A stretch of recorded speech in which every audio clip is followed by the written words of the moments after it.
জিম্বাবুয়ের বিপক্ষে প্রথম ওয়ানডে ম্যাচে ৬ ওভার বল করে চোটের কারণে মাঠ ছেড়েছিলেন মুস্তাফিজুর রহমান।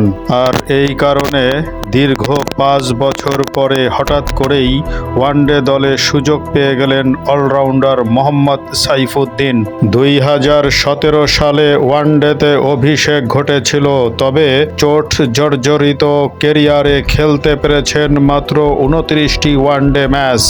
আর সেই ২৯টি ম্যাচের পরিসংখ্যান দেখলে আপনি চমকে উঠতে পারেন। ২৯টি ম্যাচে উইকেট নিয়েছেন ৪১টি, আর ২50-তে রান করেছেন ৩৬২। গড় কত জানেন?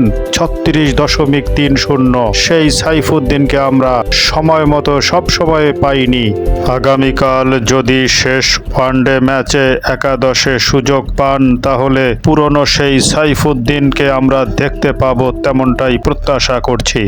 অপরদিকে তাসকিন আহমেদ লঙ্কান প্রিমিয়ার লিগে খেলার জন্য টি-20 সিরিজ থেকে ছুটি নিয়েছিলেন, তবে দেশের প্রয়োজনে, দলের প্রয়োজনে তার ছুটি বাতিল করা হলো। মুস্তাফিজের জায়গায় টি-20 দলে থাকবেন তাসকিন আহমেদ।